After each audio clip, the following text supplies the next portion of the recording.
Je vous souhaite une bonne écoute sur les messages de Stéphanie.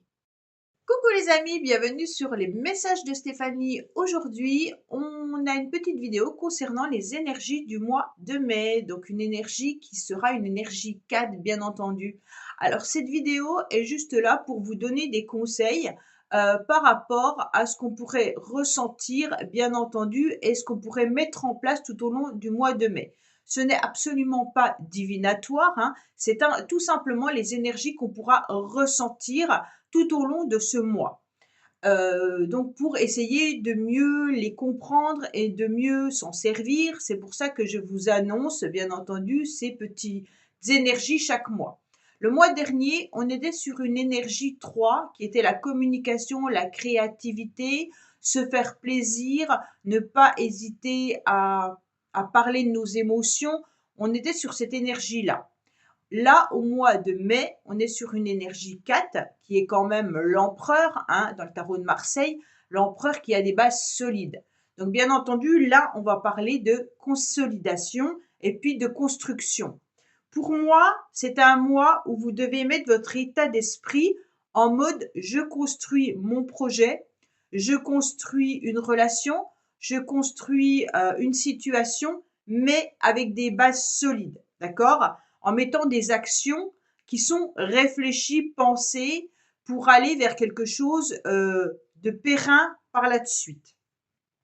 En tous les cas, il faut vivre dans l'instant présent, éviter bien entendu de trop vous projeter, hein, ça c'est intéressant, mais on se sert aussi de son courage pour avancer. On prépare les choses étape par étape. Vous vous imaginez en train de construire votre propre maison. Les bases, elles doivent être solides. La fondation, elle est solide. Autrement, bien entendu, on va se retrouver avec une maison qui va être fissurée dans quelques années. Ben, c'est un petit peu la même situation. Tout ce que vous allez mettre en place là, il faut que ça soit réfléchi, pensé et peut-être même préparé en avance.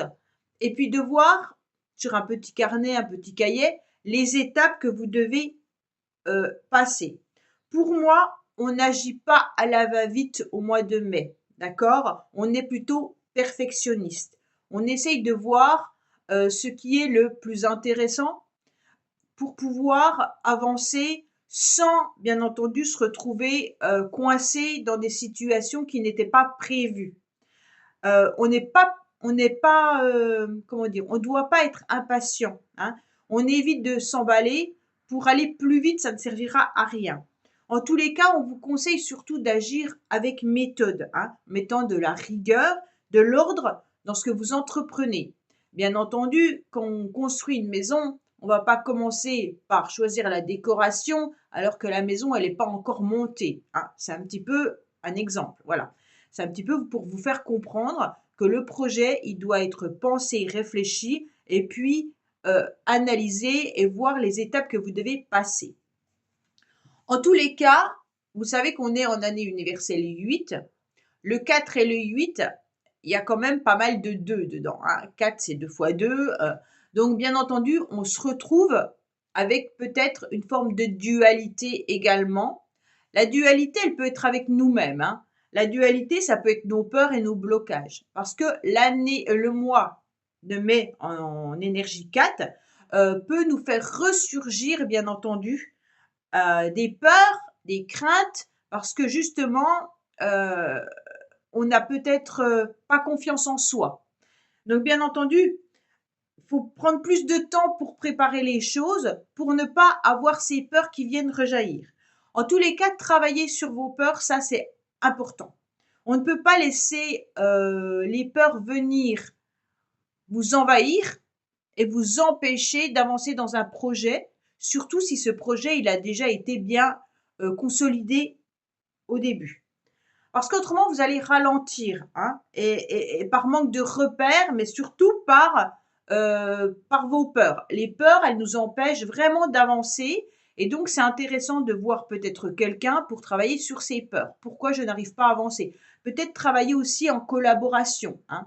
Alors, bien entendu, le 8 de l'année universelle vous met en garde également sur tout ce qui peut être collaboration, soit fiable, hein. Mais ça peut être aussi par rapport aux finances. le 8 et le 4, ne faites pas n'importe quoi avec vos finances. Faites très attention, soyez assez réglo. Si vous aviez déjà des difficultés financières auparavant, prenez un petit cahier, notez toutes vos dépenses pour ne pas vous retrouver dans les mois prochains la tête dans l'eau. Ok? Donc vraiment, il y a une idée de tout analyser, de tout concrétiser et de tout noter, de tout planifier. Ça, c'est important, surtout quand vous mettez des grands projets ou alors que vous envisagez même de changer de travail. Est-ce que c'est le bon mois? Est-ce que je réfléchis? Est-ce que c'est pas un coup de tête? Est-ce que ce contrat sera intéressant pour moi? Est-ce que je vais gagner plus? Ok, mais comment je vais le gérer? Vraiment tout analyser, ça c'est important. Alors, vous avez besoin de travailler en profondeur vos projets, bien entendu, hein, mais vous devez aussi avoir un cadre très précis, hein. Alors, une méthode, une feuille de route qui va vous permettre d'avancer sur ce projet. En tous les cas, il va falloir prendre du temps pour construire vraiment solidement les étapes. Imaginons, vous voulez refaire une formation, renseignez-vous sur les différents lieux de formation. Comment vous allez financer? Est-ce que ça va pas vous pénaliser dans votre quotidien?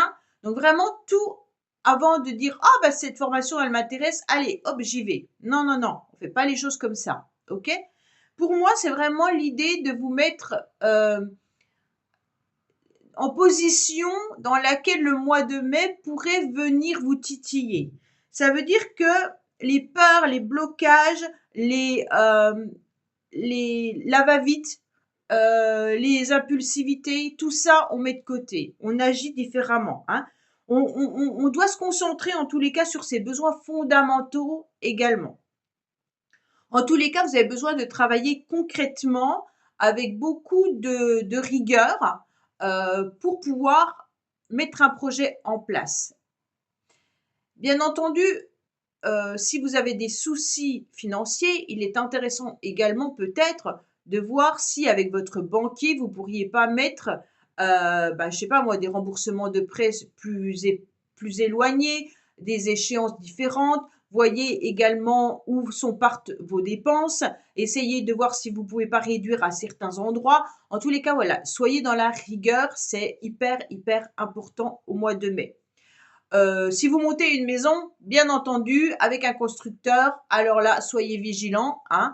Ne signez pas n'importe quoi, surtout, bien sûr, en année 8. Mais n'oubliez pas qu'il y a aussi votre chemin de vie qui vient aussi jouer, hein, dans tout ça. Et puis, votre année personnelle. Donc, il faut regarder un petit peu tous ces chiffres, voir s'ils vibrent bien entre eux ou pas. Donc j'espère vraiment vous avoir donné un petit peu des conseils, comme on peut dire, hein, comment attraper ce mois de mai, comment en tous les cas surfer sur cette vague des énergies. Et puis n'oubliez pas non plus d'aller regarder vos vidéos du mois de mai qui concernent bien sûr là plutôt votre signe astrologique, hein, au niveau sentimental, au niveau général et bien entendu votre signe pour le printemps où il y a les 3 mois, bien entendu, dans la vidéo. Voilà, je vous dis à bientôt sur les messages de Stéphanie. Au revoir. Merci d'avoir écouté les messages de Stéphanie. N'oubliez pas, bien entendu, de liker, vous abonner et commenter. Je vous dis à bientôt pour d'autres vidéos.